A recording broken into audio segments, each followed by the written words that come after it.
Welcome to Gopalganj सदर अस्पताल, civil surgeon Gopalganj.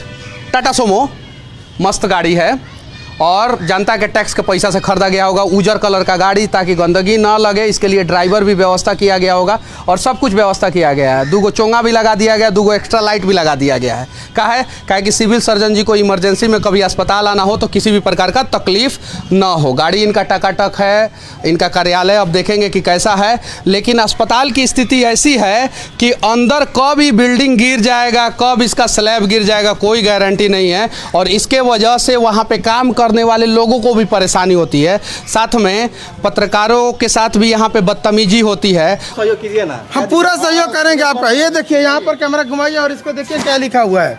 हम आदेश का पालन कर रहे हैं। ज़्यादा आप चलिए, पहले बाहर चलिए।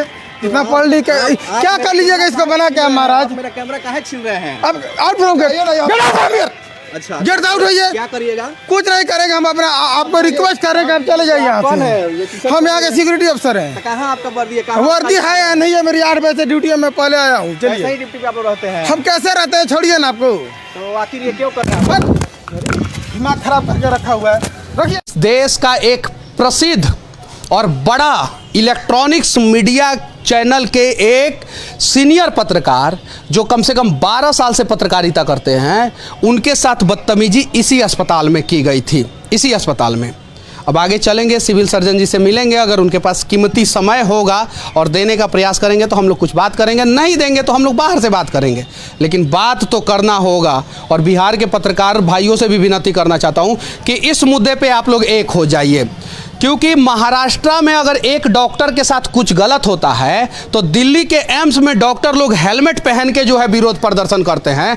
बेतिया में अगर डॉक्टरों के साथ कुछ गलत होता है तो पीएमसीएच में डॉक्टर लोग हड़ताल पे बैठ जाते हैं। तो पत्रकारों के साथ बदतमीजी होता है तो पत्रकार एक दिन जो है ना, क्यों नहीं हड़ताल पे बैठते हैं?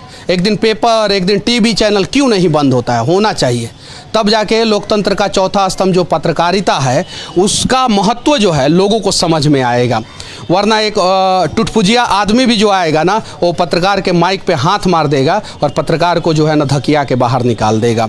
तो पत्रकारिता के ताकत को समझिए और हो सके तो कलम और स्याही को गुलाम होने से आप लोग बचाइए।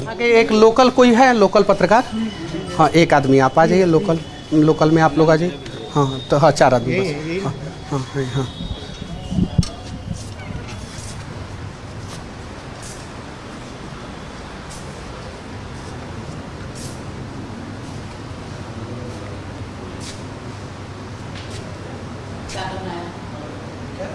क्या बात है?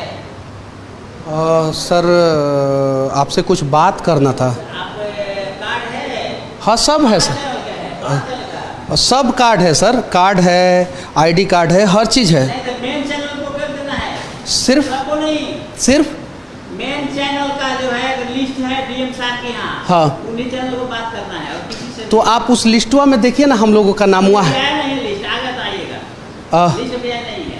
अब कार्ड भी मिलेगा, डीएम साहब कार्ड देंगे आपको। हाँ, उसी से मिलना है। मतलब कि पटना से हम लोग पहले गोपालगंज के डीएम साहब के पास आएंगे, वहाँ से कार्ड लेंगे और उसके बाद आपके पास आएंगे सर। और उसके बाद से हम आप लोगों आपसे सवाल करेंगे, उसके पहले नहीं कर सकते। 2 शब्द भी नहीं बताइएगा, नहीं बोलिएगा। कल जो घटना हुआ है उसी के संबंध में हम आपसे पूछना चाहते हैं। डीएम साहब कार्ड लेकर आइए। हाँ, अगर कार्ड नहीं लेके आएंगे तो आपका गार्ड जो है धक्का मार के निकाल देंगे, सही है ना सर? धक्का मारा है? कोई धक्का मारा है? कल तो वही हुआ है ना, वीडियो तो वायरल हुआ है। वीडियो तो वही ना जो वायरल। गलत मतलब कि उसमें जो गलत जो भी हुआ है। आप पहले दे ना, वो तो गया। आप पहले चैम्बर में बिना परमिशन से चलिए। मैं बिना परमिशन का नहीं आया हूँ सर, पूछ के आया हूँ। ठीक है, तब बात हो गया, खत्म हो गया। हाँ, तो आप काहे इतना इरिटेट हो रहे हैं सर? इरिटेट नहीं हो रहे हैं हम। हाँ, बात करने डीएम साहब मना किए हैं। हाँ, क्या बात मत कीजिएगा किसी से। डीएम साहब डायरेक्ट मना कर बोला दे। कि कार्ड देंगे, उन्हीं से बात करना है। हाँ, डीएम साहब बोला है जो कार्ड देंगे उन्हीं से बात करना है। आप फिर टेलीफोन से बात कीजिए डीएम साहब से, नहीं देगा तो वो बोला कि हम जिसको कार्ड देंगे कार्ड होल्डर उनसे बात करना है। तो सर यही चीज़ें आप प्यार से भी समझा सकते हैं। नहीं सर, प्यार से नहीं समझा रहे, नहीं समझा रहे हैं सर। आप इरिटेट होकर समझा रहे हैं। ऐसा लग रहा है कि आपके माथे पे हम लोग बैठ चुके हैं और आपसे उल्टा सीधा सवाल पूछ रहे हैं, इसलिए आप इरिटेट होकर समझा रहे हैं सर। सर ISO सर्टिफाइड अस्पताल है ना ये? ISO सर्टिफाइड अस्पताल है ना सर? सर अब ज़रा सोचिए, हम लोग सिविल सर्जन जी के पास आए हैं और यहाँ पे इस प्रकार से बातें की जा रही है कि आप DM साहब के पास जाइए, पहले वहाँ से परमिशन लेके आइए, तब हम आपसे बात करेंगे। और DM साहब, मुझे पता है कि आप एक IAS अधिकारी हैं और आप ऐसा ऑर्डर नहीं पास कर सकते हैं गोपालगंज के, अगर आप DM हैं तो, क्योंकि अगर कहीं घटना होगा तो हम पहले DM साहब के पास जाएंगे, वहाँ से परमिशन लेके अस्पताल में आएंगे, फिर सिविल सर्जन जी से बात करेंगे। और ये कहीं नहीं तो कहीं दुनिया का सबसे खराब स्वास्थ्य व्यवस्था जो है ना, वो बिहार में है, कहीं नहीं तो कहीं। यहाँ के सिक्योरिटी गार्ड हमें बताते हैं जिनकी सैलरी 34,000 रुपया होनी चाहिए, उन्हें 14,000 रुपया खाते में दिया जाता है। इस अस्पताल के गेट के सामने जो है प्राइवेट नर्सिंग होम, प्राइवेट दवाई का दुकान होता है इस अस्पताल के गेट के सामने। और सवाल हम लोग इनसे नहीं करें, सिविल सर्जन से नहीं करें। क्यों नहीं करें सवाल सिविल सर्जन से, ज़रा आप लोग बताइए। और सवाल होना चाहिए कि नहीं होना चाहिए सिविल सर्जन से। और इस प्रकार से ये सिविल सर्जन जी बात करते हैं कि आप जाइए पहले DM साहब से परमिशन लेके आइए। और मुझे पता है कि एक IAS अधिकारी ये ऑर्डर कभी पास ही नहीं कर सकता है कि पहले मेरे से परमिशन लेके आओ और तब जाके जो है सिविल सर्जन से सवाल करना। और ये है सदर अस्पताल। अगर मैं पत्रकार गलत हूं तो मुझे फांसी पे चढ़ा दिया जाए, मेरी संपत्ति की जांच किया जाए कि मैंने अवैध तरीके से पत्रकारिता करके संपत्ति कमाया है कि वैध तरीके से, और एक बार ऐसे सिविल सर्जनों का भी संपत्ति की जांच किया जाए कि इन लोगों के पास कितनी संपत्ति है। जांच होनी चाहिए और जांच बैठेगा इनके ऊपर, क्योंकि इनसे मैं प्यार से सवाल पूछने गया एकदम आराम से, और एकदम पूरा इरिटेट थे, फ्रस्ट्रेट थे। जरा सोचिए, जबकि मैंने परमिशन लिया, यहाँ पे गार्ड साहब हैं, मैं आपसे पूछ के गया था कि नहीं गार्ड साहब? बिल्कुल। बिना पूछे नहीं ना गया था? बिना पूछे नहीं ना गया था? नहीं पूछ कर ही गए थे। पूछ के गए थे? साहब ने बोला था तब गए थे कि अब बिना साहब के बोले गए थे? नहीं, साहब परमिशन दिए थे। साहब ने परमिशन दिया था मुझे, ये गार्ड साहब अंदर गए थे तब मैं गया था, क्योंकि ये इसलिए सच बोल रहे हैं, इंडियन आर्मी के है ना। जय हिंद। और आप ही लोग बिहार को बचाएंगे, मुझे पूरा भरोसा है। यही इंडियन आर्मी के रिटायर्ड जवान जो है ना बिहार में है ना, वही लोग बिहार को बचाएंगे। देखिए, इनसे मैंने पहले परमिशन लिया, फिर ये आप क्या करते हैं यहाँ पे?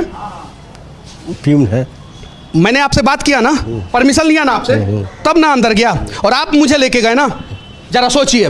और फिर अंदर ये सिविल सर्जन बोल रहे हैं कि आप कैसे अंदर आ गए, बिना पूछे कैसे आ गए? आप पहले जाइए DM साहब से परमिशन लेके आइए, पहले अपना कार्ड दिखाइए।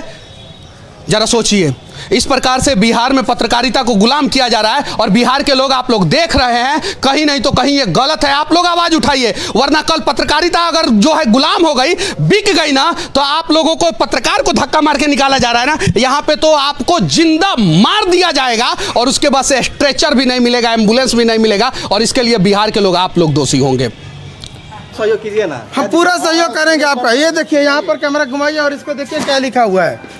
हम आदेश का पालन कर रहे हैं। ज़्यादा आप चलिए, पहले बाहर चलिए। इतना पढ़ लिख क्या कर लीजिएगा इसको बना के महाराज? मेरा कैमरा काहे छीन रहे हैं? अब आउट फ्रॉम गेट। अच्छा, गेट आउट होइए। क्या करिएगा? कुछ नहीं करेंगे, हम अपना आपको रिक्वेस्ट कर रहे हैं कि आप चले जाइए यहाँ कौन से। है ये टी-शर्ट? हम यहाँ के सिक्योरिटी अफसर हैं। कहाँ आपका वर्दी है? कहाँ वर्दी है या नहीं है? मेरी 8 बजे से ड्यूटी है, मैं पहले आया हूँ। ऐसा ही चलिए, ड्यूटी पे आप लोग रहते हैं? हम कैसे रहते हैं, छोड़िए ना। आपको तो आखिर ये क्यों कर रहे हैं? दिमाग खराब करके रखा हुआ है, रखिए।